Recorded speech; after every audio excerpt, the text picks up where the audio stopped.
Have you ever wondered why the public transportation system in the United States is not as efficient as in other developed countries?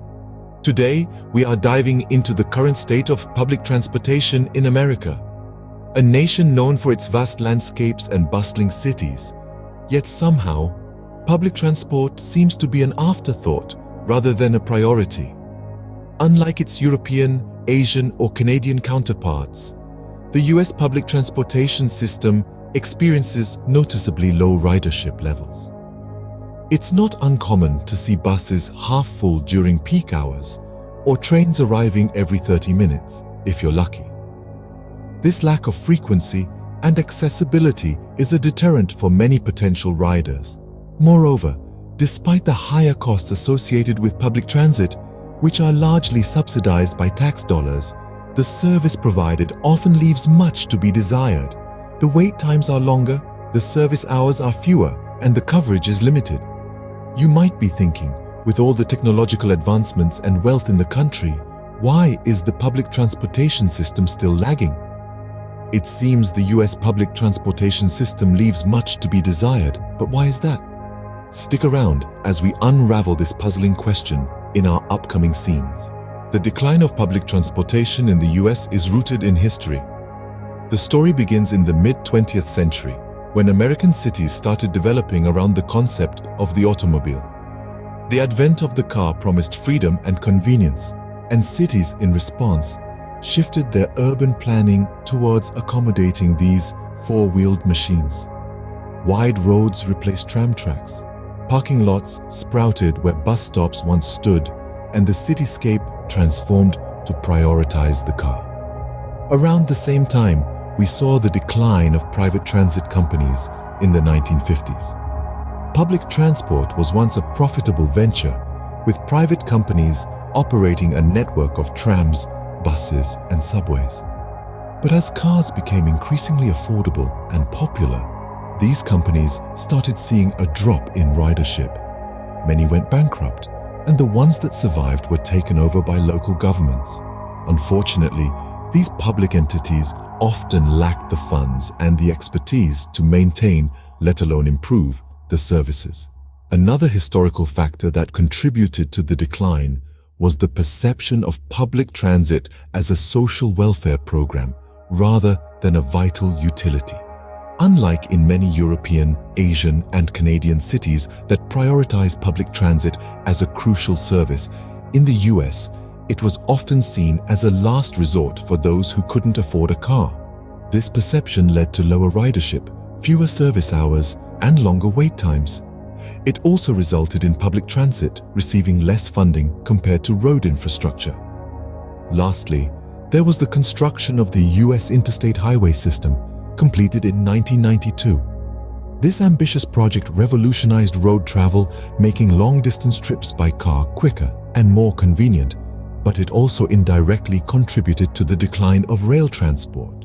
As more people took to the highways, fewer used trains, leading to a reduction in services and an increase in fares. So, the development of cities around automobiles, the decline of private transit companies, the perception of public transit as a social welfare program, and the focus on highways over railways.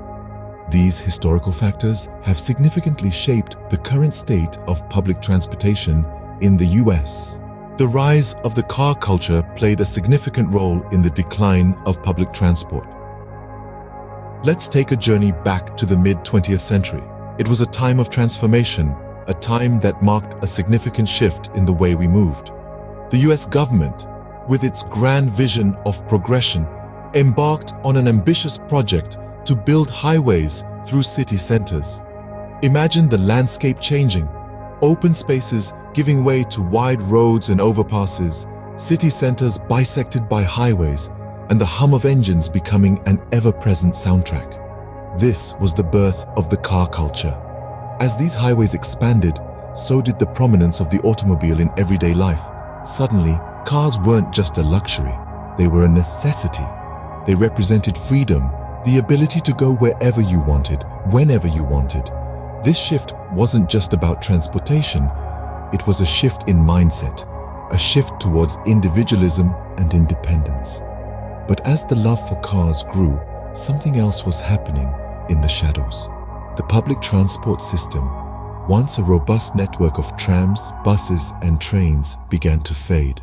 The convenience of the car, combined with the extensive highway system, made public transport seem less appealing, less necessary. But every action has its consequences. This reliance on cars started to show its darker side. Traffic congestion became a daily ordeal, parking a constant headache, and the air, once clean and fresh, was now clouded with emissions. These emissions weren't just an inconvenience, they were a significant contributor to the country's carbon footprint. The more we drove, the more we polluted. A vicious cycle that seemed to have no end. The car culture has left little room for the development of efficient public transportation. As we embraced the convenience of individual travel, we neglected the communal benefits of public transportation. We traded a system that could have served many for one that primarily served the individual. And in doing so, we created a culture where the car is king and public transport is but a forgotten relic of a bygone era. Underinvestment is another major factor that contributed to the decline of public transport in the US. Despite the vast wealth of the nation, it's clear that the allocation of funding for public transportation has been noticeably lacking. This underinvestment has led to a host of issues, from inefficient services to outdated infrastructure. Take, for example, the Southwest Corridor Light Rail project in Minnesota. This major endeavor, which promised to revolutionize public transport in the region, was originally estimated to cost around $1.25 billion. But due to various delays and cost overruns, it's now ballooned to a staggering $2.74 billion. This is a prime example of how underinvestment can lead to significant setbacks for public transportation projects. But it's not just isolated instances. The American Society of Civil Engineers has given the US public transit system a rating of D, citing a whopping $176 billion investment backlog. This is a clear indication of the systemic underinvestment in public transit across the country. In comparison, the funding for road infrastructure often surpasses that of public transit. This imbalance in allocation has contributed to a heavy reliance on cars, further hindering the development and expansion of public transportation. So, we're left with a paradox of sorts. Despite being in the world's richest economy, the US public transport system suffers from severe underinvestment.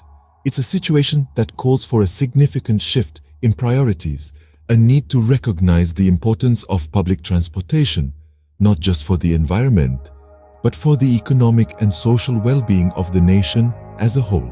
So, what's next for public transport in the US?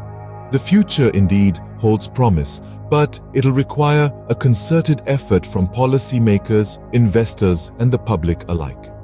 The recently passed infrastructure bill, worth a staggering $1.2 trillion, is a step in the right direction with the potential to fundamentally reshape the US transport system. But how exactly? First and foremost, a shift towards more sustainable transportation options is crucial. We are in the midst of a global climate crisis, and the heavy reliance on cars in the US contributes significantly to the country's carbon footprint. Investing in public transit services, such as electric buses and light rails, would not only reduce emissions, but also enhance accessibility and alleviate traffic congestion. Moreover, the infrastructure bill could also stimulate urban renewal by transforming communities around transit hubs. This idea, which was emphasized by Jake Berman in his book, The Lost Subways of North America, is not new, but certainly worth revisiting. By building housing and amenities around transit stations, we can create vibrant, walkable communities that encourage public transit use and reduce car dependency. However, it's not just about throwing money at the problem. As we've seen, decades of car-centric policies and negative public perception have hindered the development of public transportation. To truly revive public transit, we must also advocate for a greater federal role in public transit administration and work to change public attitudes towards public transport. We need to start seeing public transit not as a social welfare program, but as a vital utility that benefits all of society. It's a daunting task, but with the right investments and policy changes, we can start to turn the tide. While the road to recovery may be long, the future of public transport in the US holds promise with the right investments and policy changes. In conclusion, the decline of public transport in the US is a complex issue with deep historical roots. It's a tale of a country that built its cities and infrastructure around the automobile, sidelining public transport in the process. This car-centric approach, coupled with significant underinvestment in public transit systems, has led to a situation where public transport is seen as a secondary option, often associated with inefficiency and inconvenience. Historical decisions like the construction of the interstate highway system have reinforced this car culture, while a lack of funding has left public transport systems struggling to compete. The perception of public transit as a social welfare program rather than a vital utility has further hindered development and acceptance. Yet, there's hope on the horizon.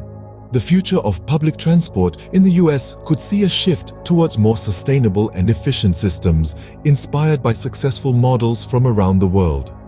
This, however, requires a change in mindset, policy, and, crucially, investment.